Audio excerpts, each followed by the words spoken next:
Assalamualaikum warahmatullahi wabarakatuh. Perkenalkan, nama saya Afifah Widiastira, NPM F1B022001.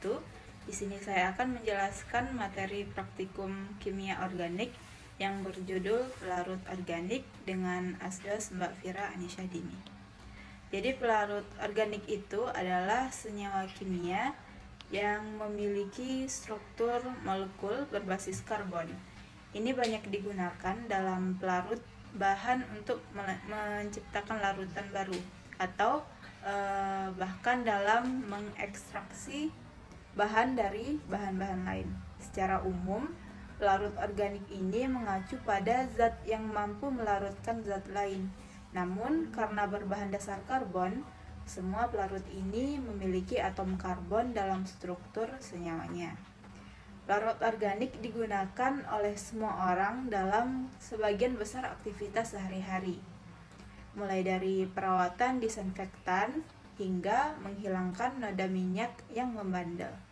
Parfum yang sering digunakan, deterjen yang sering digunakan untuk menjaga pakaian tetap segar dan bersih, semua produk ini mengandung bahan yang disebut pelarut organik. Ada banyak jenis pelarut organik yang tersedia, sehingga penelitian harus dilakukan untuk memastikan bahwa pelarut organik yang dapat digunakan untuk aplikasi tertentu. Contohnya adalah alkohol. Alkohol ini adalah jenis pelarut organik yang sangat populer dan sering digunakan untuk membunuh bakteri dan pembersihan yang ringan. Yang selanjutnya yaitu contohnya adalah aseton.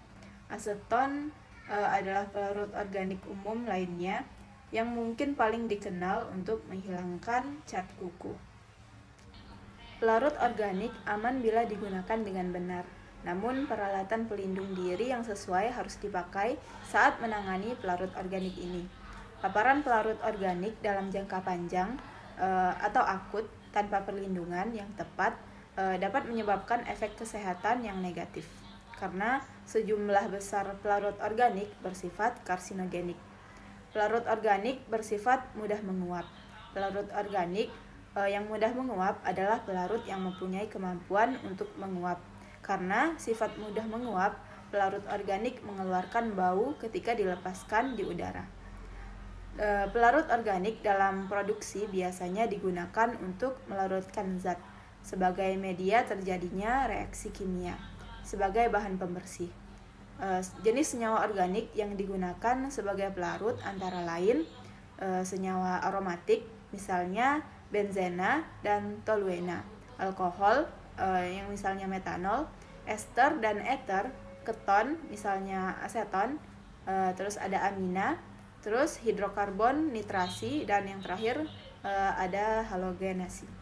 Struktur molekul suatu pelarut organik selalu mengandung atom karbon dan ada pula yang memiliki atom hidrogen. Pelarut ini terutama dikategorikan berdasarkan struktur molekulnya sebagai pelarut alami dan pelarut sintesis. Pelarut alami ini adalah pelarut yang diproduksi secara alami oleh organisme-organisme yang hidup. Sedangkan pelarut sintesis ini adalah pelarut yang dihasilkan sebagai hasil reaksi kimia yang terjadi pada berbagai senyawa organik. Yang selanjutnya jenis pelarut organik berdasarkan struktur dan gugus fungsinya. Pertama, pelarut alifatik. Pelarut ini termasuk dalam kelas alkena. Mereka dikatakan bersifat nonpolar. Beberapa aplikasi pelarut tersebut meliputi ekstraksi minyak, cat, pewarna, polimerisasi, dan perekat. Sedangkan pelarut aromatik dikatakan sebagai pelarut nonpolar.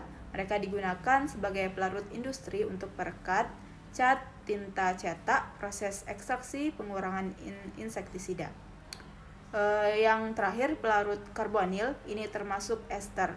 Mereka dikatakan menunjukkan sifat polar dan digunakan dalam penghilang cat kuku, pembersih elektronik, papan sirkuit, dekafeinisasi, lem, dan juga zat penyedap makanan. Baiklah, sekian saja. penjelasan tentang larut organik dari saya. Saya akhiri.